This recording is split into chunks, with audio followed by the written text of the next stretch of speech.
Just because you're offended, it doesn't mean you're right. You ask me some stupid like that, go yourself.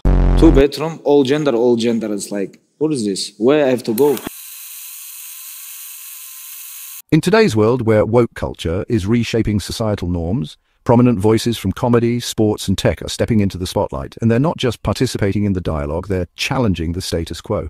We delve into some of the most daring perspectives, from comedians testing the boundaries of humor to individuals confronting the repercussions of contemporary ideologies. First up is comedian Jimmy Carr, who's no stranger to controversy. Known for his razor-sharp, no-holds-barred humor, Carr dives into the riskiest of jokes with his audience. In this bit, he targets a lesbian couple with a blend of bold wit and playful irreverence. Hey, the lesbians? Are you a couple? Yeah. Oh, and how long have you... Wherever it wants, even if it raises some eyebrows. Another comedian taking humor to controversial territory is Ricky Gervais. In an interview on The View, he explains why offense in comedy shouldn't hold comedians back. For Gervais, jokes aren't about hurting, they're about making people think.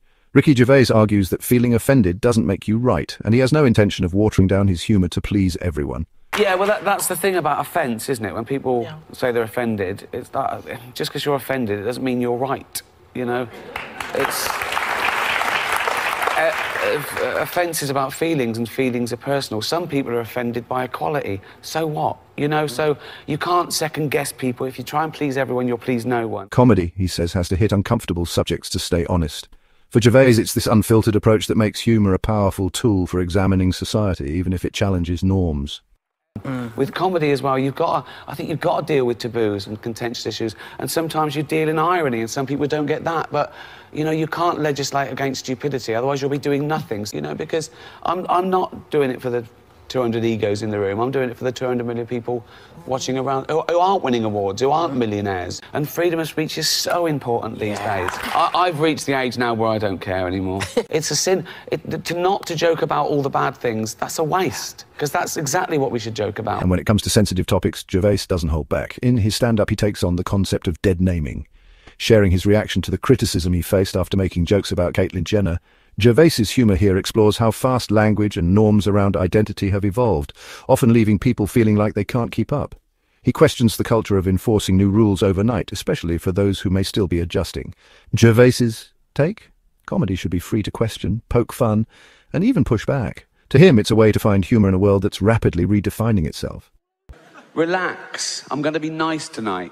I've changed. Not as much as Bruce Jenner, obviously. And I found out my crime was that I dead-named her.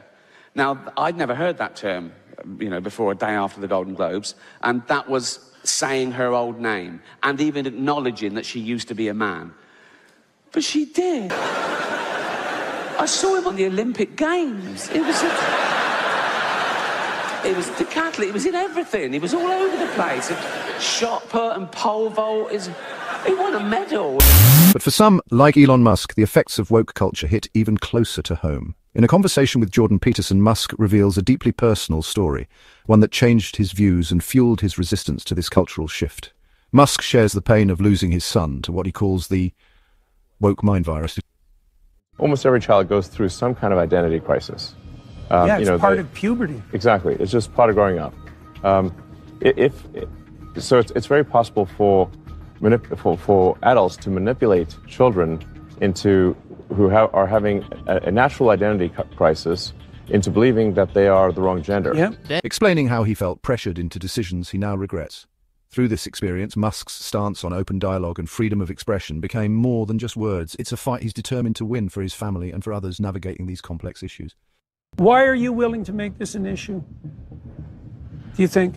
Well, it's sort of like the natalist issue. It happened to one of my older boys, where I was essentially tricked into signing documents for one of my older boys, Xavier. It wasn't explained to me that puberty blockers are actually just sterilization drugs. So I lost my son, essentially. They call it dead naming for a reason. Yeah, So my son Xavier is dead, killed by the woke mind virus. I'm sorry to hear that. Yeah. I can't imagine what that would be like. Yeah. All right, so let's... So I vowed to destroy the woke mind virus after that. And we're making some progress. On the topic of family and values, MMA fighter Sean Strickland doesn't mince words either.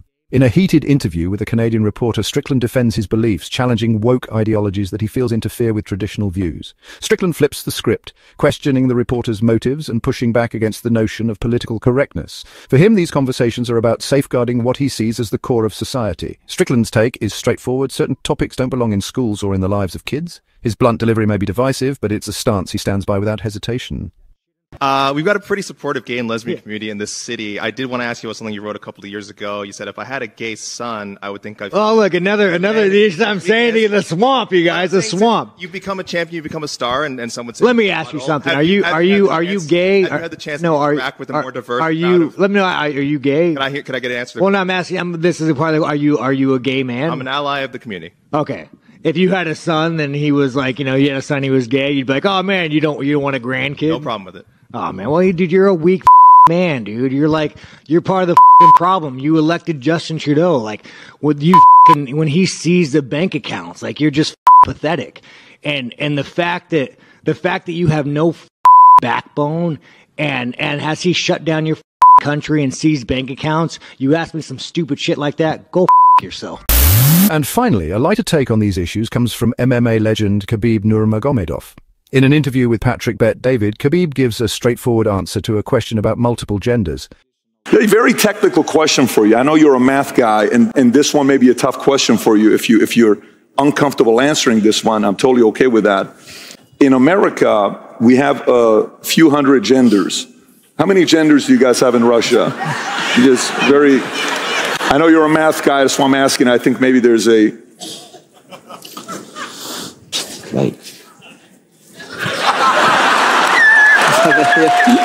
Khabib's response is refreshingly simple as he points out the confusion he felt when faced with an all-gender bathroom sign during a visit to California. It's crazy. It's like first time in my life, couple weeks ago, and I was in California. I was like on coffee shop. It's like, I really want to go bathroom. It's like, can I go bathroom? Okay, they told me code, and I'm coming like 2 bedroom, all gender. It's like, what is this? Where I have to go? First time I see it, like, I stopped, like, I stayed like 5 seconds there, like, where's woman, where's man? I locked the door. Anybody inside? It's like, okay. It's like, I don't know about it. From humor to heartbreak, these voices reveal the complexity of navigating woke culture today. They show us that there's no single answer, but each perspective adds to the ongoing debate around what's considered progress and what might just be pushing the line.